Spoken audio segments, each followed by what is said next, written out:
ಮಿಥುನ ರಾಶಿಯವರಿಗೆ 2026ರಲ್ಲಿ ದಾರಿ ಒಂದೇ ಇರೋದು. ನಿಮ್ಮ ತಲೆ ಮೇಲೆ ಕತ್ತಿ ನೇತಾಡ್ತಾ ಇದೆ ಅಂತ ಮರಿಬಾರದು. ಎಲ್ಲ ಇದ್ರೂ ಏನು ಇಲ್ದಿರಂಗಾಗಿ. ಅಡಿಕೆಗೆ ಹೋದ ಮಾನ ಆನೆ ಕೊಟ್ಟರು ಬರಲ್ಲ.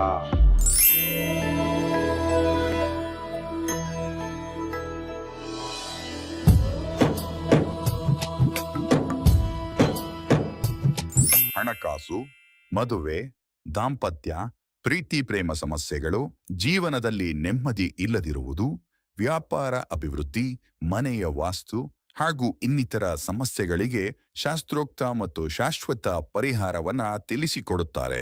ಗುರೂಜಿಯವರ ಅಪಾಯಿಂಟ್ಮೆಂಟ್ಗಾಗಿ ಕರೆ ಮಾಡಿ.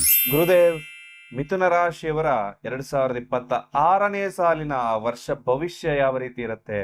ಯಾವ ಕೆಲಸಗಳನ್ನ ಮಾಡೋದು ನಿಮಗೆ ಅದೃಷ್ಟವನ್ನ ತರುತ್ತೆ? ಯಾವ ಕ್ಷೇತ್ರದಲ್ಲಿರುವವರಿಗೆ ಲಾಭದಾಯಕವಾಗಿರುತ್ತೆ? ಹಾಗೆ ಯಾವ ಕ್ಷೇತ್ರದಲ್ಲಿರುವವರು ಎಚ್ಚರಿಕೆಯಿಂದ ಇರಬೇಕು? ಎಲ್ಲವನ್ನ ಕೂಡ ಪರಿಪೂರ್ಣವಾಗಿ ತಿಳಿಸ್ಕೊಡ್ತಾ ಇದ್ದೇನೆ. ಒಂದು 10ರಿಂದ 12 ನಿಮಿಷ ಸಮಯ ತಗೊಂಡು ವಿಡಿಯೋವನ್ನ ಸಂಪೂರ್ಣವಾಗಿ ನೋಡಿ. ಯಾಕಂದ್ರೆ ಇದರಲ್ಲಿ ವಿಶೇಷವಾಗಿ ಮಿಥುನ ರಾಶಿಯವರ ಜೀವನ ಅಭಿವೃದ್ಧಿ ಆಗ್ಲಿಕ್ಕೆ ಕೆಲವೊಂದು ಟಿಪ್ಸ್ ಗಳನ್ನ ನೀಡಿರ್ತೇನೆ. ಇದರ ಉಪಯೋಗದಿಂದ ಖಂಡಿತವಾಗ್ಲೂ ನಿಮ್ಮ ಜೀವನ ಕೂಡ ಅಭಿವೃದ್ಧಿ ಆಗೇ ಆಗುತ್ತೆ. ಒಂದು 10ರಿಂದ 12 ನಿಮಿಷಗಳ ಕಾಲ ಸಮಯ ತಗೊಂಡು ಈ ವಿಡಿಯೋವನ್ನ ಸಂಪೂರ್ಣವಾಗಿ ನೋಡಿ. ಯಾಕಂದ್ರೆ ಈ ವಿಡಿಯೋದಲ್ಲಿ ನಾನು ಹೇಳಿರುವಂತಹ ಟಿಪ್ಸ್ ನಿಂದ ನಿಮ್ಮ 2026 100% ಸಕ್ಸಸ್ಫುಲ್ ಆಗಿರುತ್ತೆ. ಮೊದಲನೇ ಸರಿ ನಮ್ಮ ಚಾನಲ್ಗೆ ಬಂದಿರುವಂತವರು ಅಥವಾ ಸಬ್ಸ್ಕ್ರೈಬ್ ಮಾಡದೆ ವಿಡಿಯೋವನ್ನ ನೋಡ್ತಾ ಇರುವಂತವರು ದಯವಿಟ್ಟು ಸಬ್ಸ್ಕ್ರೈಬ್ ಮಾಡಿಕೊಂಡು ಪಕ್ಕದಲ್ಲಿರುವ ಬೆಲ್ ಐಕಾನ್ ಕೂಡ ಕ್ಲಿಕ್ ಮಾಡ್ಕೊಳ್ಳಿ. ಇದರಿಂದ ಮಿಥುನ ರಾಶಿಯ ಅಪ್ಡೇಟ್ಗಳನ್ನ ಮೊದಲು ನೀವೇ ಪಡ್ಕೊಳ್ಬಹುದು. ವಿಶೇಷವಾಗಿ ನಿಮ್ಮೆಲ್ಲರಿಗೂ ಕೂಡ ಒಂದು ಯಂತ್ರವನ್ನ ಕೊಡ್ತಾ ಇದ್ದೇನೆ. ಈ ಯಂತ್ರವನ್ನ ನೀವು ಡೌನ್ಲೋಡ್ ಮಾಡ್ಕೊಳ್ಳಿ. ಡೌನ್ಲೋಡ್ ಮಾಡಿ ಪ್ರಿಂಟ್ಔಟ್ ತಗೊಂಡು ನಿಮ್ಮ ಪರ್ಸ್ನಲ್ಲಿ ಇಟ್ಕೊಳ್ಳೋದ್ರಿಂದ ಈ ವರ್ಷ 2026 ನಿಮಗೆ ಬಹುಮುಖ್ಯವಾಗಿ ಲಾಭದಾಯಕವಾಗಿರುತ್ತೆ. ನೀವು ಅಂದುಕೊಂಡ ಕೆಲಸ ಕಾರ್ಯಗಳೆಲ್ಲವೂ ಕೂಡ ಸುಗಮವಾಗಿ ನಡೆಯುತ್ತದೆ. ಹಾಗೆ ಸಾಲ ಬಾಧೆ ಎಲ್ಲ ಸಮಸ್ಯೆಗಳ ನಿವಾರಣೆಗೆ ವಿಶೇಷ ಯಂತ್ರವನ್ನ ಡೌನ್ಲೋಡ್ ಮಾಡಿ ಪ್ರಿಂಟ್ಔಟ್ ತಗೊಂಡು ನಿಮ್ಮ ಪರ್ಸ್ನಲ್ಲಿ ಇಟ್ಕೊಳ್ಳಿ. ಇದನ್ನ ಹೇಗೆ ಪಡ್ಕೊಳ್ಳೋದು, ಈ ಯಂತ್ರವನ್ನ ಹೇಗೆ ಪಡ್ಕೊಳ್ಳೋದು ಅಂದ್ರೆ, ವಿಶೇಷವಾಗಿ ಒಂದು ದಿನ ಭವಿಷ್ಯದ ಅಪ್ಡೇಟ್ಗಳನ್ನ ನಮ್ಮ ಒಂದು ವಾಟ್ಸ್ಆ್ಯಪ್ ಮುಖಾಂತರದಲ್ಲಿ ನಾವು ನೀಡ್ತಾ ಇದ್ದೇವೆ. ತಾವೆಲ್ಲರೂ ಕೂಡ ಈ ಡಿಸ್ಕ್ರಿಪ್ಷನ್ ನಲ್ಲಿ ಅಥವಾ ಕಮೆಂಟ್ ಸೆಕ್ಷನ್ ಅಲ್ಲಿ ಹೋಗಿ ಮೊದಲಿರುವಂತಹ ಲಿಂಕ್ ಮೇಲೆ ಕ್ಲಿಕ್ ಮಾಡಿದ್ರೆ ನಮ್ಮ ವಾಟ್ಸಪ್ ಕಮ್ಯುನಿಟಿಗೆ ನೀವೆಲ್ಲರೂ ಕೂಡ ಜಾಯಿನ್ ಆಗ್ಬೋದು. ಇದರಿಂದಾಗಿ ನಿಮ್ಮ ದಿನ ಭವಿಷ್ಯದ ಅಪ್ಡೇಟ್ಗಳನ್ನ ನೇರವಾಗಿ ನಿಮ್ಮ ವಾಟ್ಸಪ್ನಲ್ಲೇ ಪಡ್ಕೊಳ್ಬಹುದು. ಜೊತೆಗೆ ಈ ವಿಶೇಷ ಯಂತ್ರವನ್ನ ಕೂಡ ನೀವು ವಾಟ್ಸಪ್ ಮುಖಾಂತರ ಡೌನ್ಲೋಡ್ ಮಾಡಿಕೊಂಡು ನಿಮ್ಮ ಪರ್ಸ್ನಲ್ಲಿ ಇಟ್ಕೊಳ್ಳಿ. ಎಲ್ಲರಿಗೂ ಕೂಡ ಶುಭವಾಗ್ಲಿ. ಇನ್ನ ಈ ವರ್ಷ ಇರುವಂತಹ ಒಂದಷ್ಟು ಗ್ರಹಗತಿಗಳ ಸಂಚಾರ ಫಲವನ್ನ ನೋಡ್ಕೊಂಡು ಆನಂತರ ಭವಿಷ್ಯದ ಕಡೆ ಹೋಗೋದಾಯ್ತು ಅಂದ್ರೆ, ಜೂನ್ 8ರಂದು ಗುರುಗ್ರಹ ಮಿಥುನ ರಾಶಿಯಿಂದ ಕಟಕ ರಾಶಿಯ ಪ್ರವೇಶವನ್ನ ಮಾಡ್ತಾನೆ. ಅಕ್ಟೋಬರ್ 31ಕ್ಕೆ ಕಟಕ ರಾಶಿಯಿಂದ ಸಿಂಹ ರಾಶಿಯ ಪ್ರವೇಶ ಮಾಡತಕ್ಕಂಥದ್ದು. 2026 ಡಿಸೆಂಬರ್ 13ಕ್ಕೆ ವಕ್ರೆಯಾಗುವ ಸಾಧ್ಯತೆ ಕೂಡ ಇರ್ತದೆ. ಶನಿಗ್ರಹ ಇಡೀ ವರ್ಷ ಮೀನರಾಶಿಯಲ್ಲೇ ಇರುವಂತದ್ದು. ಇನ್ನ ರಾಹು ಗ್ರಹ ಡಿಸೆಂಬರ್ 5ಕ್ಕೆ ಮಕರ ರಾಶಿಯ ಪ್ರವೇಶ ಮಾಡ್ತಾನೆ. ಇನ್ನು ಅದೇ ದಿನ ಕೇತು ಗ್ರಹ ಕಟಕ ರಾಶಿಯ ಪ್ರವೇಶವನ್ನ ಮಾಡ್ತಾನೆ. ಈ ಸಂಚಾರಗಳು ನಿಮ್ಮ ರಾಶಿಗೆ ಹೇಗೆ ಪರಿಣಾಮವನ್ನ ಕೊಡುತ್ತೆ ಅಂತಕ್ಕಂಥದ್ದನ್ನ ನೋಡೋಣ.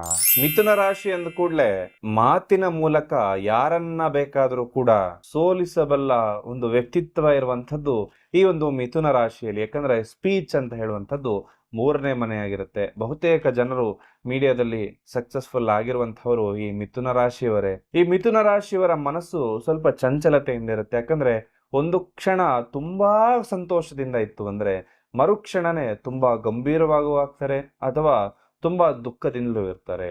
ಇದು ಮಿಥುನ ರಾಶಿಯಲ್ಲಿ ಇರ್ತಕ್ಕಂತಹ ಒಂದಷ್ಟು ಗುಣಲಕ್ಷಣಗಳು. ಮಿಥುನ ರಾಶಿಯವರು ಬಹುತೇಕವಾಗಿ ಒಂದು ಆಂತರಿಕವಾಗಿರ್ಬೋದು ಅಥವಾ ಒಂದು ಆಳವಾದ ಅಧ್ಯಯನವನ್ನ ಯಾವುದೇ ವಿಚಾರದ ಕುರಿತಾಗ್ಲೂ ಕೂಡ ಮಿಥುನ ರಾಶಿಯವರು ಮಾಡಿರ್ತಾರೆ. ಮಾನಸಿಕವಾಗಿ ಬಹಳ ಸೂಕ್ಷ್ಮ ಜೀವಿಗಳು ಮಿಥುನ ರಾಶಿಯವರು. ಇವ್ರಿಗೆ ಯಾರಿಗೆ ಇಷ್ಟ ಅಂದ್ರೆ ಇವ್ರ ಜೊತೆ ಚರ್ಚೆ ಮಾಡುವಂತವ್ರು ಅಥವಾ ಇವ್ರಿಗೆ ಒಂದಷ್ಟು ಪೈಪೋಟಿ ಕೊಡುವಂತವರು ಇವರಿಗೆ ಬಹಳ ಇಷ್ಟ ಆಗ್ತಾರೆ. ಅಂದ್ರೆ ಒಂದು ಆಂತರಿಕ ಒಂದು ಮಾತಿನ ಯುದ್ಧ ಅನ್ನೋದು ಖಂಡಿತವಾಗ್ಲೂ ಮಿಥುನ ರಾಶಿಯವರಿಗೆ ಪಂಚ ಪ್ರಾಣ. ಒಂದೇ ವಿಚಾರವನ್ನ ಹಲವಾರು ಆಂಗಲ್ ಗಳಿಂದ ನೋಡುವಂಥದ್ದು. ಅಂದ್ರೆ ಒಂದು ವಿಚಾರದ ಕುರಿತಾಗಿ ಯಾರಾದ್ರೂ ಮಾತಾಡ್ತಾ ಇದಾರೆ ಅಂದ್ರೆ ಅವರ ಪರ್ಸ್ಪೆಕ್ಟಿವ್ ಏನು, ಇವರ ಪರ್ಸ್ಪೆಕ್ಟಿವ್ ಏನು, ಎಲ್ಲವನ್ನ ಕೂಡ ತಿಳ್ಕೊಳ್ತಕ್ಕಂಥದ್ದು ಈ ಮಿಥುನ ರಾಶಿಯವರು. ಯಾರಿಗೆ ಆದ್ರೂ ಮಿಥುನ ರಾಶಿಯವರು ಒಬ್ರು ಫ್ರೆಂಡ್ ಇದ್ದಾರೆ ಅಂದ್ರೆ ಅತ್ಯಂತ ಲಾಭದಾಯಕವಾಗಿರುತ್ತೆ, ಅತ್ಯಂತ ಒಂದು ಮೋಜುದಾಯಕವಾಗಿರ್ತಕ್ಕಂತಹ ಫ್ರೆಂಡ್ ಅವ್ರಿಗಿದ್ದಾರೆ ಅಂತ ಅರ್ಥ. ಯಾಕಂದ್ರೆ ಯಾವಾಗ್ಲೂ ಹಸನ್ಮುಖಿಗಳಾಗಿರ್ತಾರೆ. ಇವರು ಸ್ನೇಹಿತರ ಕಷ್ಟಗಳಿಗೆ ಭಾವನಾತ್ಮಕವಾಗಿ ಸ್ಪಂದಿಸ್ತಾರೆ. ಒಂದು ತರ್ಕಬದ್ಧವಾದ ಪರಿಹಾರವನ್ನೇ ಇವರು ತಿಳಿಸ್ಕೊಡ್ತಾರೆ.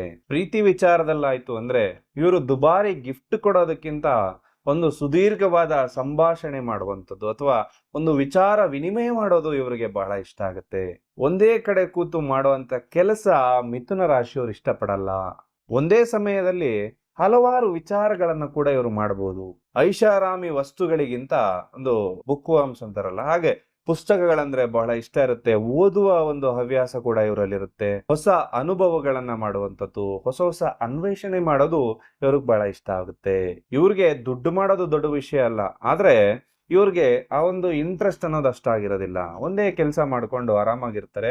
ಕೆಲವೊಂದು ಬಾರಿ ಒಂದ್ 4-5 ಕೆಲಸ ಮಾಡಿದಾಗ್ಲೂ ಕೂಡ ಇವ್ರಿಗೆ ಒಂದಷ್ಟು ಲಾಭ ಅನ್ನೋದು ಕೂಡ ಬಹಳ ಕಮ್ಮಿ ಇರುತ್ತೆ. ಯಾಕಂದ್ರೆ ಇವ್ರಿಗೆ ಜೀವನಕ್ಕೆ ಎಷ್ಟು ಬೇಕು ದುಡ್ಡು ಅಷ್ಟು ಮಾತ್ರ ದುಡಿಯುವಂತಹ ಮನಸ್ಥಿತಿನೂ ಇರುತ್ತೆ. ಸ್ವಲ್ಪ ಚಂಚಲ ಮನಸ್ಸನ್ನ ನೀವು ದೂರ ಮಾಡಿದ್ರೆ ಜೀವನದಲ್ಲಿ ಸಕ್ಸಸ್ ಆಗೋದಕ್ಕೆ ಸಾಧ್ಯ ಆಗುತ್ತೆ. ದೃಢ ನಿರ್ಧಾರವನ್ನ ತಗೋಬೇಕು. ಎಲ್ಲ ಆಯಾಮದಿಂದ ನೀವು ಯೋಚನೆ ಮಾಡೋದ್ರಿಂದ ಒಂದು ನಿರ್ಧಾರ ಅಂತಕ್ಕಂಥದ್ದು ತಗೊಳ್ಳೋದಕ್ಕೆ ಸ್ವಲ್ಪ ಲೇಟ್ ಆಗ್ಬೋದು. ಆದ್ರೆ ತಗೊಳ್ಳುವಂತಹ ನಿರ್ಧಾರದನ್ನ ನೀವು ಅದನ್ನ ಅಂಟಿಕೊಂಡು ಅಥವಾ ಅದನ್ನ ಸ್ಟಿಕ್ ಆನ್ ಆಗ್ಬೇಕು. ಆ ನಿರ್ಧಾರವನ್ನ ಒಂದು ನಿರ್ಧಾರ ತಗೊಂಡು ಆ ನಿರ್ಧಾರದ ಕಡೆ ಸ್ವಲ್ಪ ಗಮನವನ್ನ ಕೊಟ್ಟು ಕೆಲಸ ಮಾಡಬೇಕಾಗತ್ತೆ. ಕಮಿಟ್ಮೆಂಟ್ ಅಂದ್ರೆ ಯಾವುದೇ ಕಾರಣಕ್ಕೂ ಭಯ ಪಡಬೇಡಿ. ಆಗ ಮಾತ್ರ ನೀವು ಜೀವನದಲ್ಲಿ ಸಕ್ಸಸ್ ಆಗೋದಕ್ಕೆ ಸಾಧ್ಯ.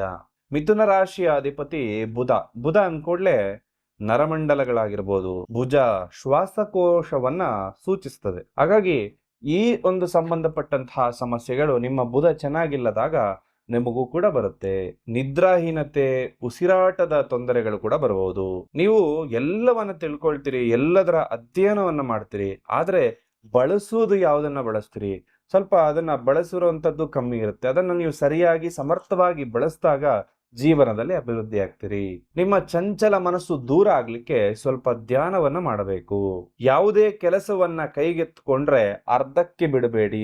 ಪೂರ್ಣ ಮಾಡುವವರೆಗೂ ಕೂಡ ಅದರ ಕಡೆ ಫೋಕಸ್ ಇಟ್ಕೊಳ್ಳಿ. ಬರೀ ಮಾತಾಡೋದು ಬಿಟ್ಟು ಇನ್ನೊಬ್ಬರು ಏನು ಹೇಳ್ತಾರೆ ಅದನ್ನ ಕೇಳುವಂತಹ ಗುಣವನ್ನ ಕೂಡ ಬೆಳೆಸ್ಕೊಳ್ಳಿ.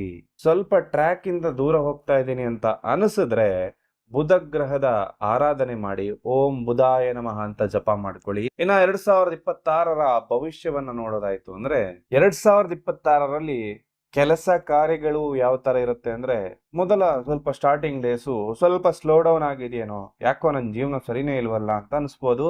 ಆದ್ರೆ ಒಂದು ಜೂನ್ ಜುಲೈ ಸಂದರ್ಭದಲ್ಲಿ ಸ್ವಲ್ಪ ಸ್ಪೀಡ್ ಅನ್ನೋದು ರಿಕವರಿ ಆಗಿ ನಿಮ್ಮ ಜೀವನ ಯಾವ ಸ್ಪೀಡಲ್ಲಿ ಹೋಗ್ತಾ ಇತ್ತೋ ಅದೇ ಸ್ಪೀಡಿಗೆ ಮತ್ತೆ ಬರುತ್ತೆ. ನಿಮಗೆ ವರ್ಷ ಪೂರ್ತಿ ಅನೇಕ ಸವಾಲುಗಳಾಗಿರ್ಬೋದು, ಒಂದಷ್ಟು ಅಡೆತಡೆಗಳು ಅಂತಕ್ಕಂಥದ್ದು ಬಹುತೇಕವಾಗಿ ಕಾಡ್ತಾ ಇರುತ್ತೆ. ಆದ್ರೆ ಈ ಒಂದು ಅಡೆತಡೆಗಳನ್ನ ಸಮರ್ಥವಾಗಿ ಎದುರಿಸುವಂತಹ ಎಲ್ಲಾ ಸಾಮರ್ಥ್ಯ ಕೂಡ ನಿಮ್ಮಲ್ಲಿ ಇರೋದ್ರಿಂದ 2026 ನಿಮಗೆ ಸ್ವಲ್ಪ ಕಠಿಣ ಪರಿಶ್ರಮ ಬೇಕಾದಂತಹ ವರ್ಷ ಕೂಡ ಆಗಿರುತ್ತೆ. ವೃತ್ತಿಯಲ್ಲಿ ಒಂದಷ್ಟು ಬದಲಾವಣೆಗಳಾಗುವಂತಹ ಲಕ್ಷಣಗಳಿರುತ್ತೆ. ನಿಮ್ಮ ಕೆರಿಯರ್ ಶಿಫ್ಟ್ ಆಗುವಂಥದ್ದು ಅಥವಾ ಒಂದು ಕಂಪನಿಯಿಂದ ಇನ್ನೊಂದು ಕಂಪನಿಗೆ ಹೋಗುವಂಥದ್ದು ಕೂಡ ಅವಕಾಶಗಳು ಈ ಸಂದರ್ಭದಲ್ಲಿ ಇರುತ್ತೆ.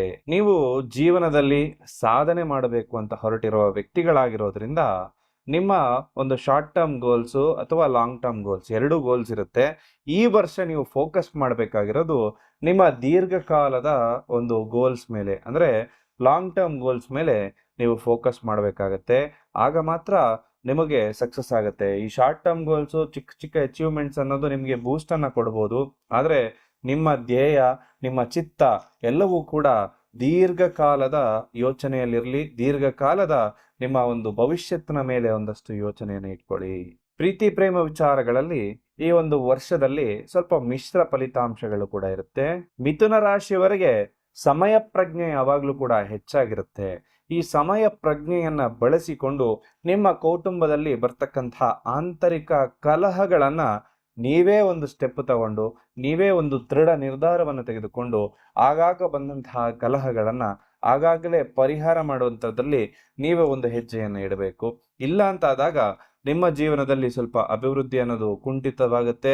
ಯಾಕಂದ್ರೆ ಮನೆಯಲ್ಲಿ ಮನಃಶಾಂತಿ ನೆಮ್ಮದಿ ಇಲ್ಲ ಅಂದಾಗ ಹೊರಗಡೆ ನಾನು ಎಷ್ಟೇ ಸಾಹುಕಾರ ಆಗಿದ್ರು ಮನೆಗೆ ಬಂದಾಗ ನೆಮ್ಮದಿ ಅನ್ನೋದು ತುಂಬಾ ಇಂಪಾರ್ಟೆಂಟ್ ಆಗುತ್ತೆ. ಹಾಗಾಗಿ ಮಿಥುನ ರಾಶಿಯವರು ಈ ವರ್ಷ ನಿಮ್ಮ ಕುಟುಂಬದ ಆಂತರಿಕ ಕಲಹಗಳೆಲ್ಲದರ ಬಗ್ಗೆ ನೀವೇ ಒಂದಷ್ಟು ಗಮನವನ್ನ ಕೊಡಬೇಕು. ಮಿಥುನ ರಾಶಿ ಎಂದಾಗ ಬಹಳಷ್ಟು ಯೋಚನೆ ಮಾಡ್ತೇವೆ, ಬಹಳ ತಲೆಗೆ ಕೆಲಸ ಕೊಡ್ತೇವೆ. ಅಂದ್ರೆ ಒಂದ್ ಕಡೆ ಕುತ್ಕೊಂಡಿರುವಂತ ವ್ಯಕ್ತಿನೂ ಅಲ್ಲ. ಹಾಗಾಗಿ ಒಂದು ನಿಯಮಿತ ಒಂದಷ್ಟು ಯೋಗ ಎಲ್ಲವನ್ನ ಕೂಡ ನಾನು ಪ್ರತಿಯೊಂದು ರಾಶಿಗೂ ಕೂಡ ಹೇಳುವಂತದ್ದು, ನಿಯಮಿತ ಯೋಗ ಇಟ್ಕೊಳ್ಳಿ, ನಿಯಮಿತ ವ್ಯಾಯಾಮ ಮಾಡಿ, ವಾಕಿಂಗ್ ಮಾಡಿ ಅಂತ ಹೇಳಿ. ಯಾಕಂದ್ರೆ ಹೆಲ್ತ್ ಈಸ್ ವೆಲ್ತ್ ಯಾವತ್ತೂ ನೆನ್ಪಿಟ್ಕೊಳ್ಳಿ. ಅದರಿಂದ ನೀವು ಸ್ವಲ್ಪ ಆರೋಗ್ಯವನ್ನ ಕಡೆಗಣಿಸುವಂತವರಾಗಿರೋದ್ರಿಂದ ಸ್ವಲ್ಪ ಆರೋಗ್ಯ ಎಲ್ಲದರ ಕಡೆ ಒಂದಷ್ಟು ಫೋಕಸ್ ಅನ್ನ ಇಟ್ಕೊಳ್ಳಿ. ಹಾಗೆ ಜಾಸ್ತಿ ಸ್ಟ್ರೆಸ್ ಅನ್ನ ತಗೊಳ್ಳೋದಕ್ಕೆ ಹೋಗ್ಬೇಡಿ. ಈ ವರ್ಷ ಒಂದಷ್ಟು ನಿಧಾನವಾಗಿ ಯೋಚನೆ ಮಾಡಿ, ಯಾವುದನ್ನು ಹರಿಬರಿ ಮಾಡೋದಕ್ಕೆ ಹೋಗ್ಬೇಡಿ. ಸ್ಟ್ರೆಸ್ ಅಂದಾಗ ಅಥವಾ ಒಂದಷ್ಟು ರಿಸ್ಕ್ಗಳನ್ನ ಈ ವರ್ಷ ತಗೊಳ್ಳೋದು ಬಹಳ ಕಮ್ಮಿ ಮಾಡಬೇಕಾಗತ್ತೆ ಮಿಥುನ ರಾಶಿಯವರು. ಇದರಿಂದ ನಿಮ್ಮ ಜೀವನದಲ್ಲಿ ಕಷ್ಟಗಳೆಲ್ಲವೂ ಕೂಡ ಏನು ಬರ್ತಾ ಇದೆ ಅದೆಲ್ಲವೂ ಕೂಡ ಸ್ವಲ್ಪ ನಿವಾರಣೆ ಆಗುತ್ತೆ. ನಿಮ್ಮ ಆರೋಗ್ಯದಲ್ಲಿ ಕೂಡ ಇದರಿಂದ ಅಭಿವೃದ್ಧಿ ಆಗುತ್ತೆ. ಏಪ್ರಿಲ್ ಅಥವಾ ಮೇ ತಿಂಗಳ ನಂತರದಲ್ಲಿ ನಿಮಗೆ ಒಂದು ಸ್ವಲ್ಪ ಗುರುವಿನ ಅನುಗ್ರಹ ಅಂತಕ್ಕಂಥದ್ದು ಪ್ರಾಪ್ತಿಯಾಗುತ್ತೆ. ಜೊತೆಯಲ್ಲಿ ನಿಮ್ಮ ಜೀವನದಲ್ಲೂ ಕೂಡ ಹಲವಾರು ಅಭಿವೃದ್ಧಿಗಳು ಕೂಡ ಆಗುತ್ತೆ. ಒಂದು ಹೊಸ ವ್ಯಾಪಾರ ವ್ಯವಹಾರಗಳನ್ನೇನಾದ್ರೂ ಪ್ರಾರಂಭ ಮಾಡ್ಲಿಕ್ಕೆ ನೋಡ್ತಾ ಇತ್ತು ಅಂದ್ರೆ ಏಪ್ರಿಲ್ ಅಥವಾ ಮೇ ತಿಂಗಳುಗಳ ನಂತರದಲ್ಲಿ ಮಾಡಿ. ಇದು ಕೂಡ ನಿಮಗೆ ಲಾಭವನ್ನ ತಂದುಕೊಡುತ್ತೆ. ಜೂನ್ ಅಥವಾ ಜುಲೈ ತಿಂಗಳ ನಂತರದಲ್ಲಿ ನಿಮ್ಮ ರಿಲೇಶನ್ಶಿಪ್ ನಲ್ಲಿ ಒಂದಷ್ಟು ಸಮಸ್ಯೆಗಳೇನಾದ್ರು ಇತ್ತು ಅಂದ್ರೆ ಒಂದು ಶುಕ್ರ ಗ್ರಹ ಸಂಚಾರ ಆಗ್ತಾ ಇರೋದ್ರಿಂದ ಅದರಿಂದಾಗಿ ನಿಮ್ಮ ಸಮಸ್ಯೆಗಳು ಒಂದಷ್ಟು ಪರಿಹಾರಗಳು ಕೂಡ ಆಗುತ್ತೆ.